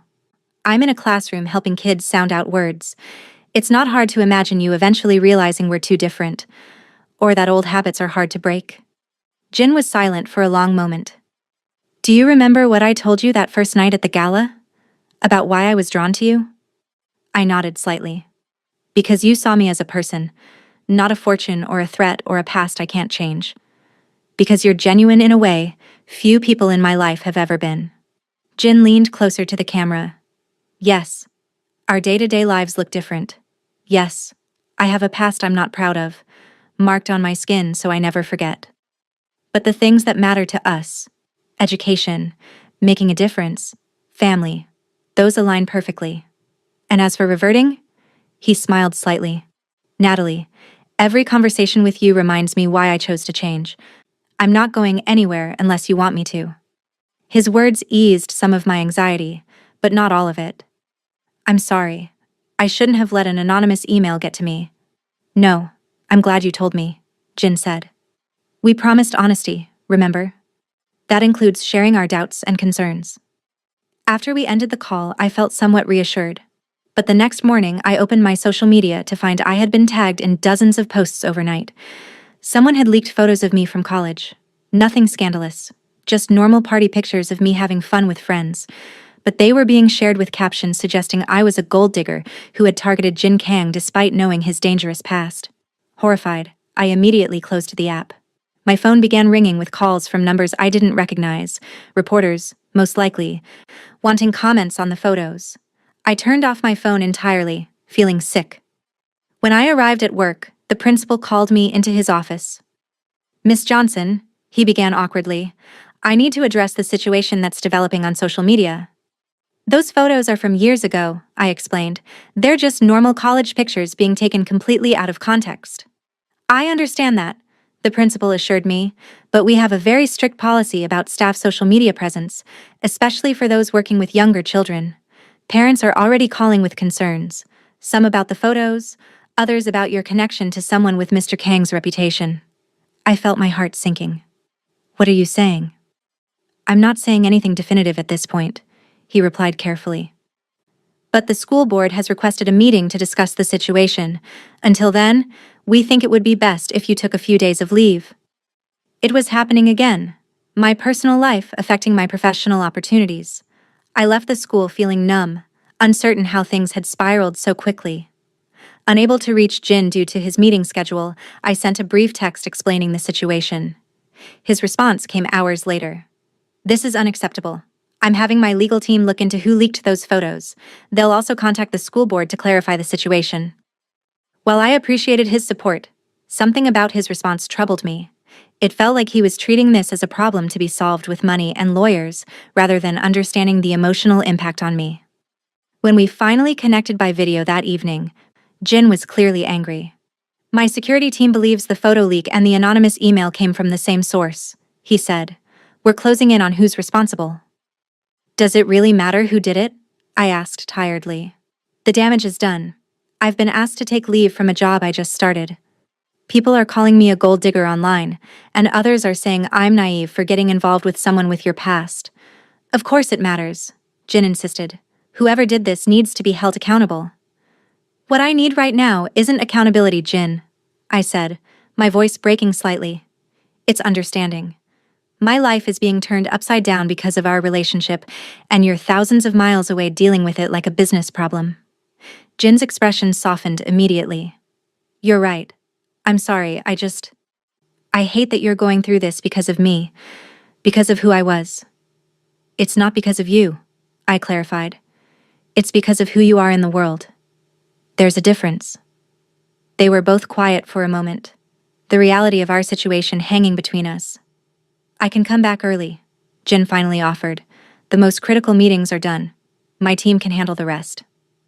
I was tempted to say yes, to ask him to return and help me navigate this storm. But I knew that would be selfish. No, I said firmly. The work you're doing there is too important. I can handle this. Are you sure? Jin pressed, clearly concerned. I'm sure, I nodded, though I felt anything but certain. We just need to figure out a better way forward when you get back, one that doesn't keep disrupting both our lives.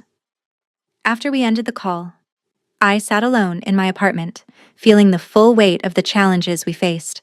It wasn't just about different backgrounds or lifestyles anymore. It was about the practical reality of dating someone whose very name attracted attention and scrutiny I had never wanted, whose past would always be part of the equation. The next day brought more complications. When Samuel arrived home from classes, he was unusually quiet. What's wrong? I asked. Someone at school recognized me as the billionaire's girlfriend's brother.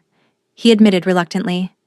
They started asking all these questions about you and Jin, about our family, about Mom's health, about Jin's past. I felt a fresh wave of dismay. Now the unwanted attention was affecting my brother too. I'm so sorry, Sam. He shrugged, trying to downplay it. It's not your fault. People are just nosy. I told them to mind their own business. But the incident added to my growing sense that our relationship was creating ripple effects neither Jin nor I had fully anticipated. That evening, Esther joined us for dinner, looking stronger than she had in weeks. Her treatments were working, the doctors had confirmed, and her prognosis was increasingly positive. I've been thinking, she said as we ate. Once I'm fully recovered, I might look for a part-time job again. Nothing too demanding, but something to help with expenses. Mom, you don't need to worry about money, I assured her. Between my job? I stopped, remembering I was currently on leave. Well, between our resources we're managing. Esther gave me a knowing look. Is that why you've been checking the mail before I can see it? To hide the bills? Caught. I sighed. Despite Jin paying off the medical debt, other expenses had been accumulating while my income was inconsistent. It's temporary, I insisted. Once things settle down with Jin, you mean? Esther said gently. Sweetheart, I see how this relationship is affecting you. The stress, the public attention, the job complications, the questions about his past. It's worth it, I said automatically. Esther reached across the table to take my hand. Is it? You've always put others first. Me, Samuel, your students. But it's okay to consider what's best for you too.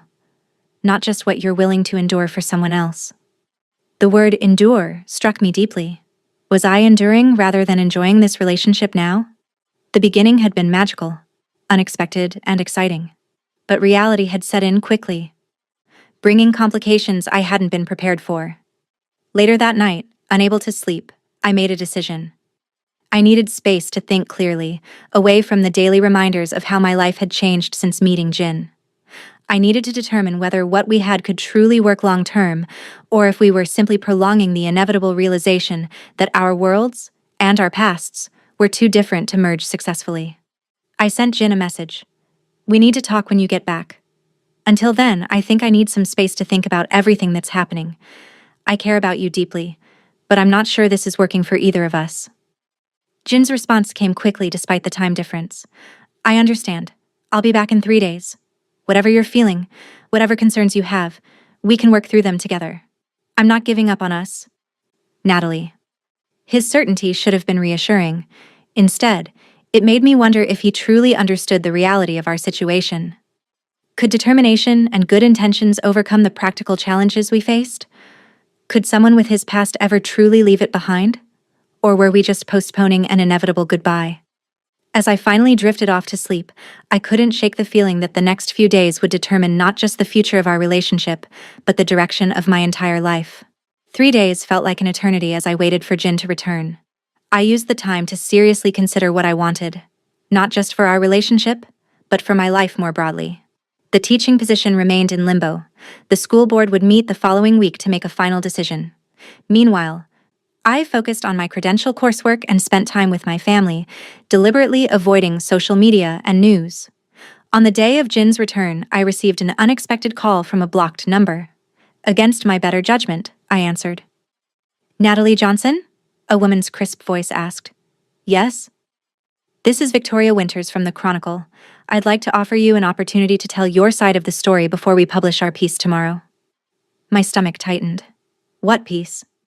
Our investigation into your relationship with Jin Kang, the reporter explained, her tone professionally pleasant. We've uncovered some interesting information about the timing of your supposed chance meeting at the airport. What are you talking about? I asked, genuinely confused. Security footage shows you waiting in that specific area for over 30 minutes before Mr. Kang's arrival. And your brother was nowhere nearby, contrary to your story about mistaking Mr. Kang for him. I felt like the floor was dropping beneath me. That's not true. My brother was there. He just arrived from a different direction than I expected. We also have sources suggesting you researched Mr. Kang extensively before the encounter, the reporter continued, ignoring my denial. Including his travel schedule, his business interests, and even his criminal history. This is completely false, I said firmly, anger replacing my initial shock. Who are these sources? What would I possibly gain from orchestrating such an elaborate scheme? Well, your mother's medical bills have been paid off for one thing, Victoria replied smoothly. And you've gained access to social circles you couldn't have entered otherwise. Some might say you deliberately targeted someone with Mr. Kang's past, knowing he would be eager to prove he's changed. I was speechless with outrage. Before I could formulate a response, the reporter continued. I'm offering you a chance to provide your perspective, Miss Johnson. Otherwise, we'll proceed with the information we have. Which is nothing but lies, I finally managed. I have no comment on your fictitious story. I hung up, hands shaking with a mix of anger and disbelief. Someone was deliberately trying to destroy my relationship with Jin by painting me as a calculating gold digger. The question was, who would benefit from such a portrayal? My phone rang again almost immediately. This time it was Jin. I just landed, he said when I answered. Can I come see you? Despite my turmoil over the reporter's call, I felt a wave of relief at the sound of his voice. Yes, there's something I need to tell you about. An hour later, Jin arrived at my apartment, looking tired from travel but happy to see me. He pulled me into a tight embrace, which I returned instinctively, drawing comfort from his solid presence, the familiar scent of his cologne, the strength in his tattooed arms. I missed you, he said simply. I missed you too, I stepped back. But we need to talk. I told him about the reporter's call and the false narrative being constructed. Jin listened, his expression growing increasingly troubled. I'll have my legal team contact the Chronicle immediately, he said when I finished. This is defamation, plain and simple. But who would do this? I asked. Who would benefit from making me look like I tricked you? Jin was silent for a moment, clearly thinking. Several possibilities come to mind. Business rivals looking to distract me. Board members who disapprove of our relationship. Former associates from my past who might see this as leverage. He didn't explicitly mention Ji Yan, but the implication was clear. It doesn't matter who's behind it, I said tiredly. What matters is that it's happening, and it's affecting both of us. This is exactly why I asked for space to think. These past months have been a roller coaster. Some of the happiest moments of my life, but also some of the most stressful. Jin moved to sit beside me on the couch, taking my hand. I know it's been difficult, but we can get through this together. The article, the photos, the job complications, these are all temporary problems with solutions. That's how you see everything, isn't it? I observed, not unkindly. As problems with solutions, business challenges to overcome. Isn't that a good approach? Jin asked, looking slightly confused. Sometimes, I acknowledged, but relationships aren't business deals, Jin. They're messy and complicated, especially when the people involved come from such different worlds, when one of them has a past that will never fully go away. Jin was quiet for a moment, considering my words. What are you saying, Natalie? Are you ending this? The directness of his question caught me off guard. I don't know, I admitted honestly. Part of me thinks that might be the sensible choice. But another part? I looked at him. Really looked at the man who had unexpectedly entered my life just a few months ago. Despite all the complications, my feelings for him had only deepened. Despite the tattoos that marked his past, despite the whispers that followed him, I had come to see the person he was trying to become. Another part can't imagine not having you in my life, I finally said. Relief washed over Jin's face. Then let's focus on that part. Everything else, we can figure out together. Before I could respond, my phone rang again. It was Samuel. Sis, turn on the news. Channel 8 now. Alarmed by the urgency in my brother's voice, I grabbed the remote and switched on the small television. A breaking news banner scrolled across the bottom of the screen. Exclusive, Jin Kang accused of improper business practices. The reporter on screen was speaking earnestly. Allegations include manipulation of stock prices before major announcements and improper relationships with overseas officials during the recent educational technology expansion. Jin stared at the screen in shock. This is completely false, he said, his voice tight with controlled anger. Every aspect of our international educational initiative has been conducted with full transparency and compliance. The news segment continued, featuring an interview with a former company insider whose face was blurred and voice disguised. The figure claimed to have documentation proving Jin had engaged in questionable business practices to secure foreign contracts, and had used company resources for personal ventures, specifically mentioning financing his girlfriend's family's expenses. That's about my mother's medical bills, I realized, horrified. They're twisting what you did out of kindness into something corrupt. Jin was already on his phone, calling his chief legal officer. Their conversation was brief and intense, with Jin giving clear directions for an immediate response to the allegations. After hanging up, he turned to me, his expression grim. This isn't a coincidence. The hit piece on you, now this attack on me. They're coordinated. But why? What would anyone gain from all this? Jin paced the small living room, thinking. The timing is significant. Our board meets next week to finalize approval for the full international education initiative. If my reputation is damaged, if there are questions about my judgment or ethics, or if it looks like I'm reverting to old patterns, they could delay or even cancel the project. So this is about business after all, I said, the pieces falling into place. Someone is using our relationship as leverage against your company's plans. Jin nodded slowly. It appears that way. And I think I know who. Before he could elaborate, there was a sharp knock at the door. I opened it to find a courier with a thick envelope. Delivery for Jin Kang, the man said, holding out an electronic signature pad. Jin signed for the package with a frown. Inside was a single folder containing documents and what appeared to be photographs. As he examined the contents, his expression changed from confusion to cold anger, the kind that reminded me of who he used to be. What is it? I asked, concerned. Evidence, Jin said grimly, showing me financial records. Harold Whitman, my most vocal opponent on the board, has been secretly investing in a rival company developing similar educational technology. If our initiative succeeds, his investment fails. He showed me photographs of Whitman meeting with the editor-in-chief of the Chronicle 3 days ago.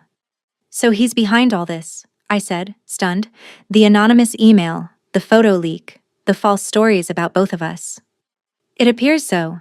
Jin continued examining the documents. There's a note here too, from Jian, surprisingly enough. I couldn't hide my surprise as Jin showed me the note. It read simply, I may not approve of your relationship choices, but corporate sabotage crosses a line. Use this however you need to. I don't understand, I said. I thought she might be behind some of this. Jian can be calculating and manipulative, Jin admitted, but she's always had a strong sense of business ethics. And despite our history, she knows how much this educational initiative means to me, how much proving I've changed means to me. I sat down heavily, trying to process this latest development. So what happens now? Jin's phone buzzed with a series of messages, his team responding to the crisis. Now we fight back, he said, a new determination in his voice, with the truth. The next 24 hours were a whirlwind of activity. Jin mobilized his legal and PR teams to address both the false allegations against him and the fabricated story about me. With Jian's evidence, they were able to trace most of the attacks back to proxies working for Harold Whitman.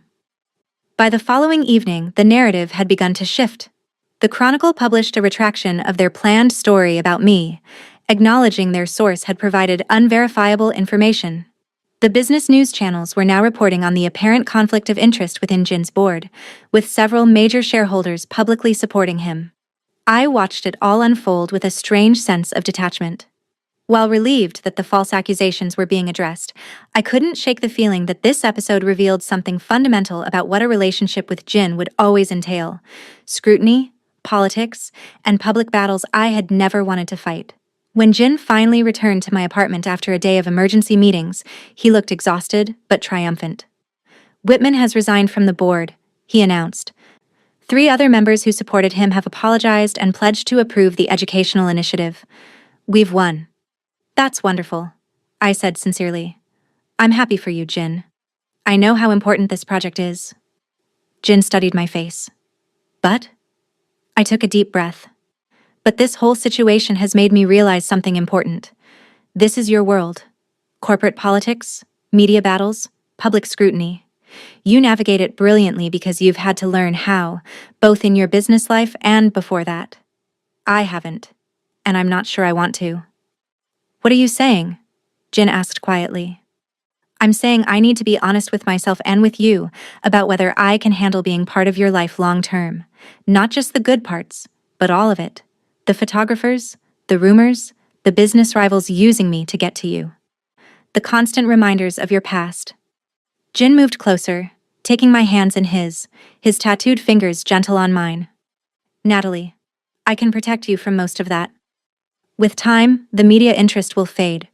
We can be more careful, more private. But that's just it, I replied gently. I don't want to live carefully. I don't want to constantly wonder if something I say or do will be twisted and used against you. I want a normal life, focusing on teaching and my family. And you. I looked at his hands, the ink marking his transformation. You'll never have that kind of normal. Your past will always be part of you. The hurt in Jin's eyes was evident despite his attempt to hide it. You think I can't change? That I'll always be defined by what I was? No, I said quickly. I've seen you change. But that doesn't mean the world will let you forget. It doesn't mean every relationship you have won't be colored by it. They sat in silence for a moment, the weight of our conversation hanging between us. Finally, Jin spoke again. What about your mother's treatments? Your teaching credential program? I know money isn't everything, but my support has made those things possible.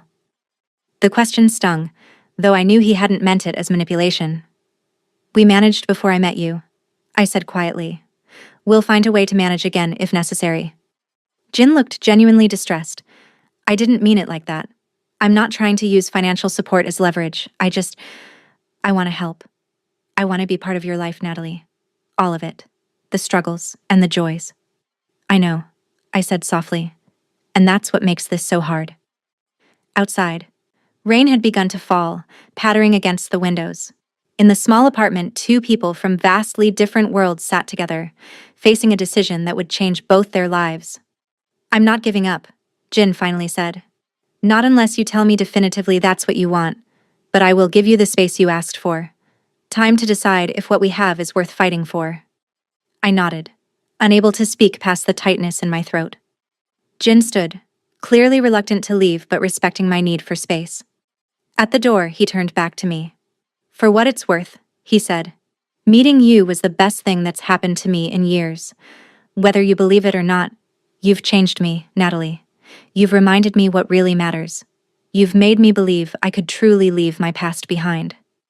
After he left, I sat alone in the quiet apartment, tears finally flowing freely. The rational part of my mind insisted that ending things now would be simpler, cleaner, but my heart rebelled against the idea of never seeing Jin again, never experiencing the connection we had built despite all the obstacles. As I finally went to bed, exhausted from emotional turmoil, I realized that the next day would bring the most important decision of my life, not just about a relationship, but about what kind of future I truly wanted, safe and predictable, or challenging, but potentially extraordinary. What I didn't know was that morning would bring an unexpected development that would change everything once again. I woke to sunlight streaming through my bedroom window.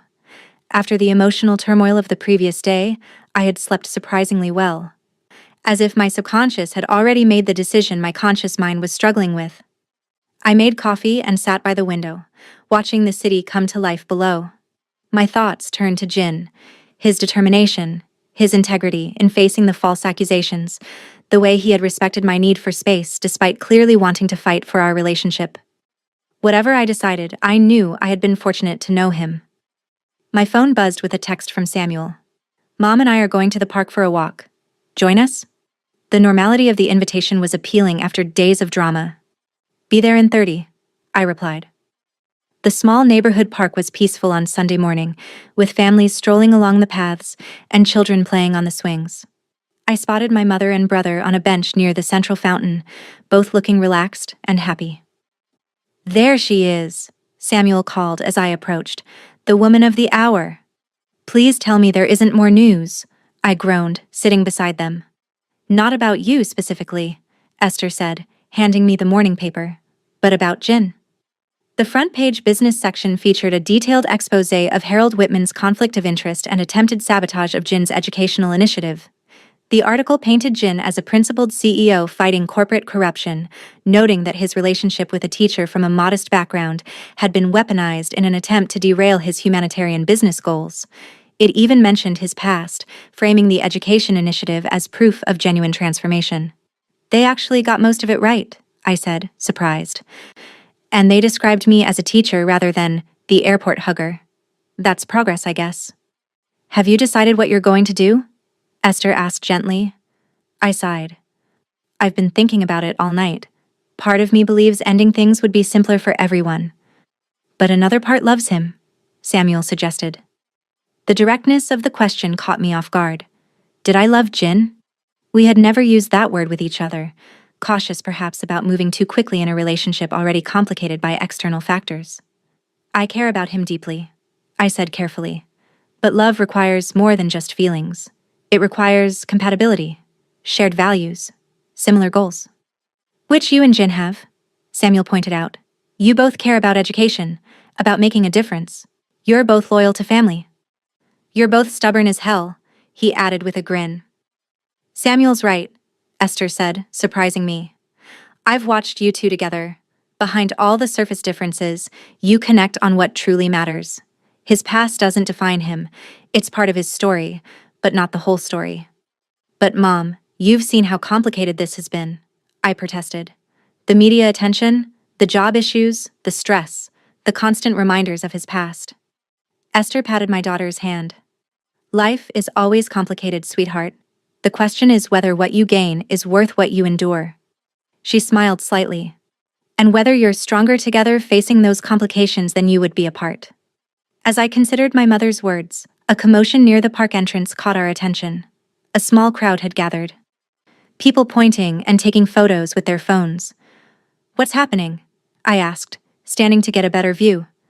And then I saw him. Jin, walking through the park alone and without his usual security detail. He was dressed simply in jeans and a blue jacket, the same blue jacket he had been wearing the day we met at the airport. The coincidence couldn't be accidental. His tattooed hands were visible, and he made no effort to hide them.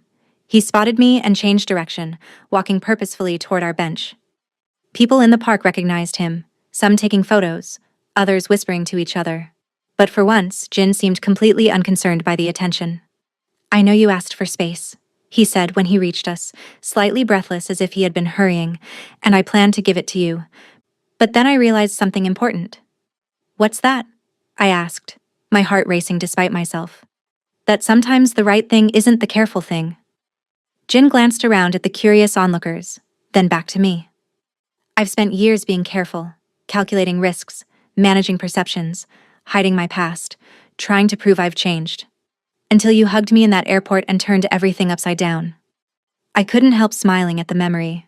It was an honest mistake. "Best mistake of my life," Jin replied with feeling. "Natalie, I don't want to be careful anymore. I don't want to hide or downplay or strategically manage our relationship to please my board or the media or anyone else. I want to be honest with the world and with you about how I feel." People had begun to gather around us, sensing that something significant was happening. Phones were raised, recording the scene. For once, I found I didn't mind the attention. "And how do you feel?" I asked softly. Jin took my hands in his tattooed fingers intertwining with mine, his eyes never leaving my face. "I love you," he said simply, his voice carrying in the quiet morning air. "I love your kindness, your intelligence, your dedication to your family and your students. I love how you challenged me to be better than I was. I love that you've never once been intimidated by my past or impressed by my money, only by the person I'm trying to become." Murmurs rippled through the growing crowd. Samuel was grinning broadly beside us while Esther watched with tears in her eyes. "I know our worlds are different," Jin continued.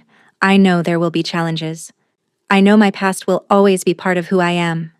He glanced down at his tattooed hands. "These will never go away.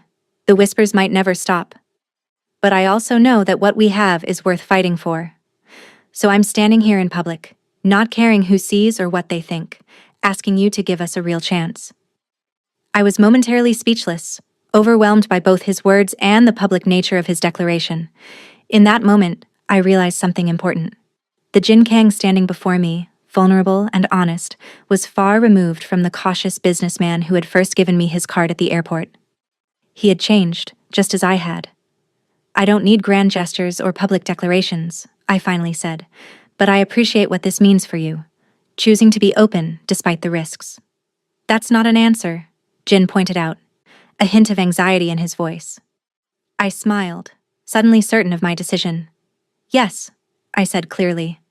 "Yes, I'll give us a real chance, because I love you too." The words felt right as soon as I spoke them. True, in a way I had been denying myself.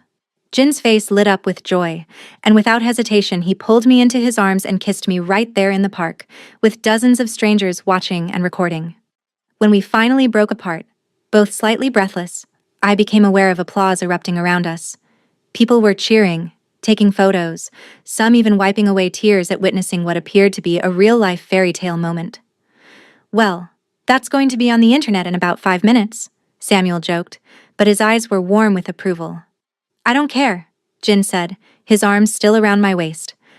"I'm done hiding how I feel." Esther stood, embracing both of us. "Sometimes the right path isn't the easy one," she said softly, "but that doesn't make it any less right." As the initial excitement died down and the crowd began to disperse, Jin turned to me with a more serious expression. "There's something else I wanted to talk to you about. A proposal of sorts?"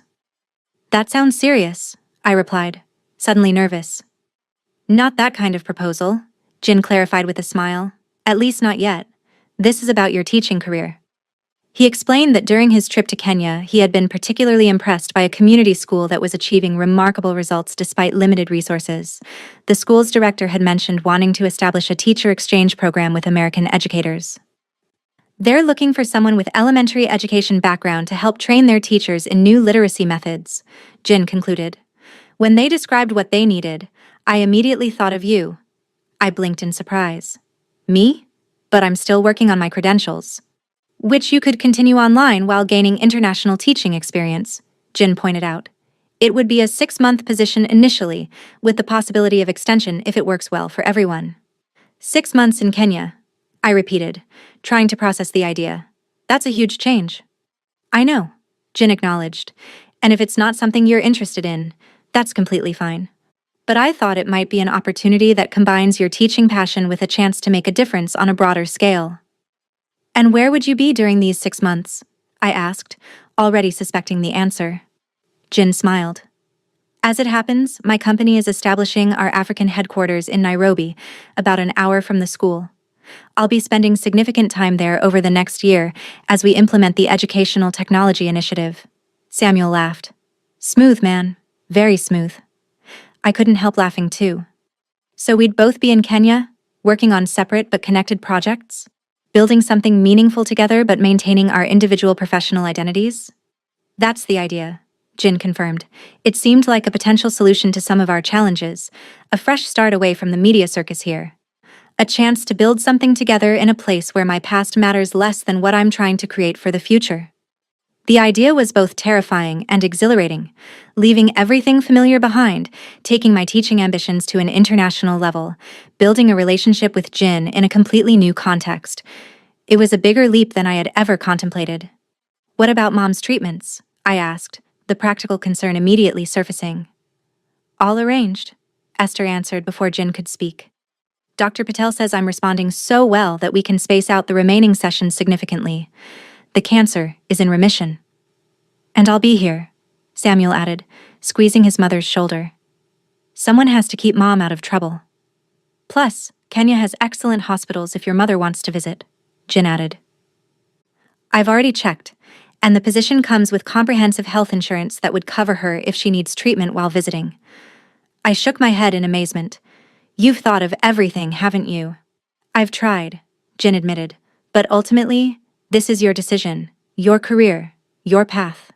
I'm simply offering an option that might work for both of us. I looked between my mother and brother, seeing nothing but encouragement in their faces. Then I turned back to Jin, studying the man who had entered my life so unexpectedly just a few months ago. The tattoos on his hands told a story of where he'd been, but his eyes showed me where he wanted to go. You know what? Let's do it, I said decisively. Let's go to Kenya. The joy on Jin's face confirmed I had made the right choice. Whatever challenges lay ahead, and there would undoubtedly be many, we would face them together, stronger for the differences that had initially seemed to separate us. 6 weeks later, I stood in the international terminal of the same airport where I had first hugged Jin by mistake. My family was there to see us off, along with Jin's sister Minji, who had become an unexpected ally in navigating the media attention that had followed our public declaration of love. Ready for this adventure? Jin asked, taking my hand as we prepared to board. I nodded, feeling a mix of nervousness and excitement. Ready as I'll ever be. As we walked toward the gate, I glanced back one last time at my family. Samuel gave me a thumbs up while Esther blew a kiss, looking healthier than she had in months. The medical fund Jin had established had ensured she would receive the best possible care, and recent tests had shown the cancer was in complete remission. You know, I said as we settled into our first-class seats, Jin's one non-negotiable luxury for the long flight. A year ago, I never could have imagined any of this. What part? Jin asked, genuinely curious. Dating a billionaire, moving to Kenya, becoming an international educator. All of it, I laughed. But mostly finding someone who sees me so completely, who challenges me to grow beyond what I thought was possible. Jin squeezed my hand. That goes both ways, you know. You've changed me too. Reminded me what truly matters beyond business success and wealth. Shown me that my past doesn't have to define my future. As the plane took off, carrying us toward our shared future, I thought about the strange sequence of events that had brought us together. A simple mistake, hugging the wrong man in an airport, had set in motion a journey neither of us could have anticipated. Our worlds had been so different at the start. A billionaire with a criminal past trying to redeem himself, and a struggling teaching assistant seemed like an unlikely match by any standard. But beneath the surface differences, we had found a connection based on shared values, mutual respect, and eventually love. There would still be challenges ahead. The differences in our backgrounds wouldn't magically disappear. Jin's past would always be part of his story, marked permanently on his skin. The public interest in our relationship would likely continue, and we would both need to learn and grow as we built a life together. But as I looked at Jin beside me, already talking excitedly about the school we would be visiting first in Kenya, I felt nothing but certainty. Some chances were worth taking. Some mistakes, like hugging the wrong man in an airport, turned out to be the best decisions of all. In the end, it wasn't about erasing our differences or pretending they didn't exist. It was about recognizing that sometimes the most unlikely connections could be the strongest, bridging different worlds to create something beautiful and unexpected. As the plane soared above the clouds, I leaned my head on Jin's shoulder, content in the knowledge that our story was just beginning. Whatever came next, we would face it together. The billionaire with the tattooed past and the teacher who had found him by chance, chosen by heart. And somewhere below us, in that same airport terminal where our story began, new travelers were arriving and departing, hugging loved ones, making their own mistakes, creating their own unexpected connections. Life continued its beautiful, chaotic rhythm. But for us, everything had changed. For us, the mistake had become magic.